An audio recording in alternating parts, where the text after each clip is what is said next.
여러분 세계 최고의 정복자 하면은 알렉산더와 징기스칸을 우리가 말합니다.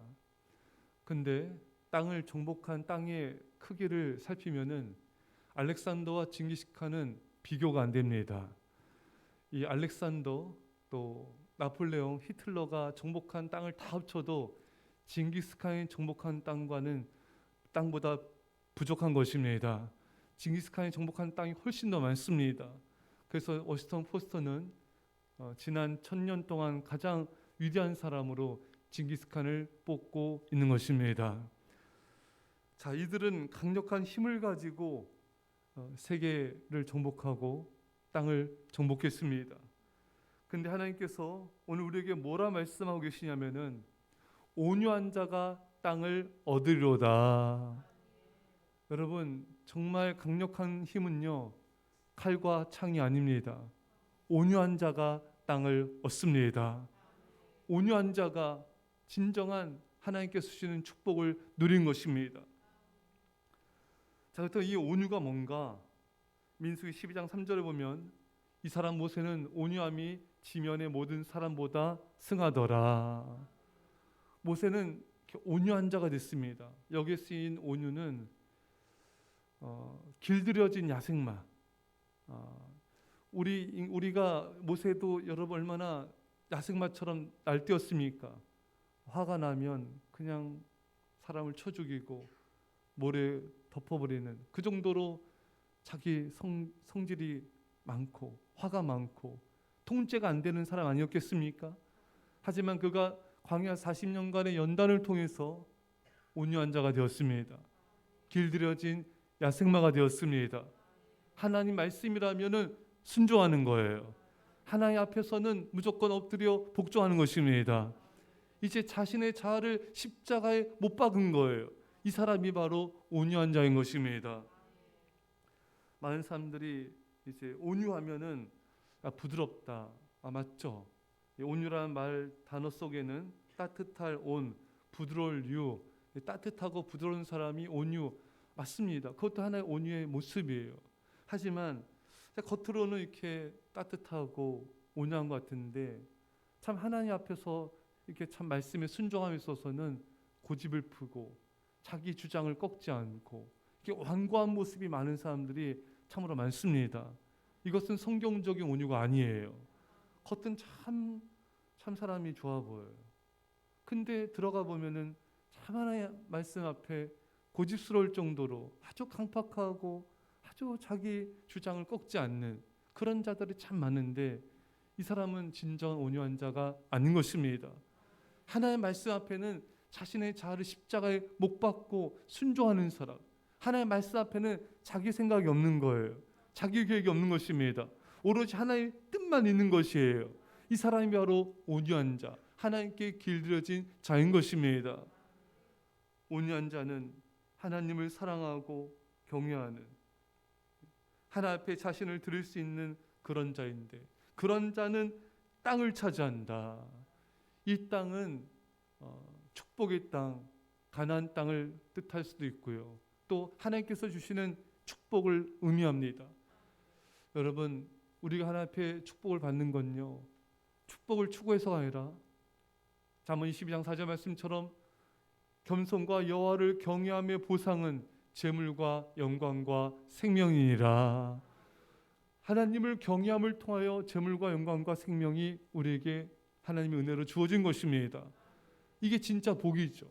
이게 온유한 자, 하나님 앞에 길들여지고 하나님을 경외한 자는 이러한 복을 받게 된 것입니다. 이런 땅의 축복을 받게 되는 것입니다.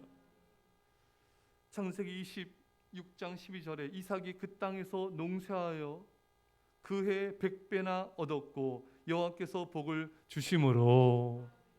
이삭은 100배의 복을 받았습니다. 이건 정말 대단한 거죠. 100배의 복은 엄청난 복입니다. 1000%입니까? 여러분, 이 이삭은 온유한 자였습니다. 블레셋이 우물을 뺏어도 다투지 않고 양보하고 또 뺏어도 다투지 않고 양보하고, 그렇게 하나님께서 더 큰 르호봇이란 또 우물을 주시고 또 이렇게 100배의 복을 주신 것입니다. 이 사람이 온유한 자예요. 자신의 그 감정, 자신의 이런 속상함 이런 것들 감추고 절제하고, 왜 이삭이라고 그들과 싸우고 싶지 않았겠습니까? 여러분 사람은요 아무리 착해도요 자기 성질이 있어요. 자기 분노가 있습니다. 근데 그걸 절제한 거예요. 하고 싶은 말을 절제하는 거예요. 이 사람이 온유한 자입니다. 그냥 말 나오면 나온 대로 말하고, 그냥 원망평하고 부정적인 말 하고, 이런 사람은 온유한 자가 아니에요. 하나님께 길들여진 자가 아니에요. 이런 사람은 축복을 잃어버립니다. 하지만 이삭처럼 절제하는 거예요. 참는 거예요. 인내하는 것입니다. 다투지 않는 거예요. 성내지 않는 것입니다. 이렇게 하나님께 길들여진 순종자는 하나님께 주신 땅, 축복을 100배나 받게 되는 것입니다.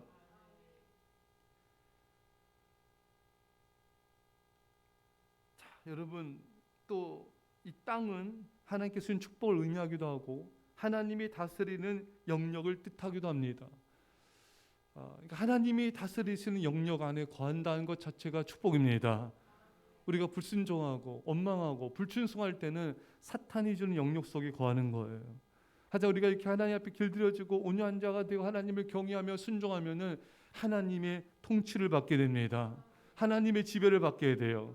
이 사람은 하나님의 영역 안에, 하나님의 영역의 땅 안에 거하고 있는 것입니다. 이게 축복인 것입니다.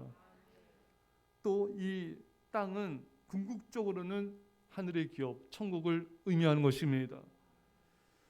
마태복음 5장 3절 말씀에 심령이 가난한 자는 복이 있나니 천국이 그들의 것이며, 심령이 가난한 자는 복이 있다. 천국이 그들의 것이다. 심령이 가난하다는 것은요, 이 언어의 뜻에는 파산하였다, 완전히 망했다. 그래서 아무것도 없는 거예요. 정말 극빈자, 완벽한 거지가 된 것입니다. 그를 도와줄 사람은 아무도 없어요. 오로지 하나님밖에 없는 사람, 하나님만 의지하는 사람, 이 사람이 심령이 파산한 자인 것입니다. 파산한 자가 뭐가 있겠어요, 여러분? 하나님밖에 없는 것입니다. 그렇게 하나님을 의지하는 사람은 심령이 가난한 자이다. 하나님만 의지하는 사람이다. 온유한 자도 같은 일맥상통한 같은 말이죠. 하나님을 전적으로 의지하는 사람, 이 사람이 심령이 가난한 자이고 이 사람이 온유한 자인 것입니다. 온유한 자는 천국이 저들의 것이며, 이게 온유해야 돼. 온유해야지 우리가 천국을 얻습니다. 우리가 천국의 기업을, 땅을 얻는 것입니다.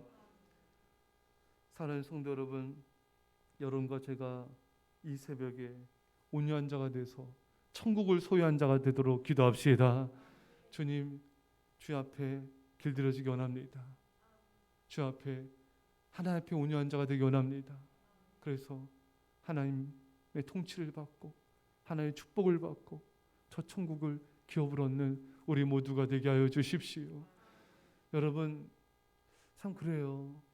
이 땅에서 뭐 빌딩이 몇 개나 있고 땅이 뭐 몇백 평, 몇천 평이 되고 재산이 수십억 된다 한들 천국에 가지 못한다면, 또 천국에 가더라도 천국에 하나님께서 예비하신 상급과 기업을 얻지 못한다면은 저는 이게 너무 안타깝지 않겠습니까? 우리가 정말 바라봐야 될 땅은 이 땅의 땅이 아니에요. 이 땅의 소유물이 아니에요. 이 땅은 하나님, 마지막 때 하나님의 불심판으로 이 세상은 멸망합니다. 흔적도 없이 사라집니다. 이 세상 영원한 게 없습니다. 오직 하나님의 나라만 영원합니다. 하나님께 쌓아 올린 그 상급만, 그 기업만이 영원한 것입니다. 영원한 땅을 추구하십시오. 저 영원한 천국에서 주님 우리를 기다리십니다. 온유한 자가 되어 저 천국에서 하나님의 영원한 기업을 누리는 진정한 하나님의 사람, 부자가 되시기 간절히 축원합니다. 기도하겠습니다. 사랑의 아버지 하나님, 이 새벽에 말씀하여 주심을 감사합니다. 온유한 자가 되게 없어서 하나님 앞에 길들여진, 하나님을 경외하고 사랑하는, 하나님을 의지하는 심령이 파산한 온유한 자가 되어서 하나님의 축복을 누리게 하여 주시고 하나님의 통치 안에 거하게 하여 주시며 저 천국을 누리며 천국의 기업을, 축복을 누리는 자가 되게 하여 주옵소서. 감사드리며 예수님의 이름으로 기도합나이다. 아멘.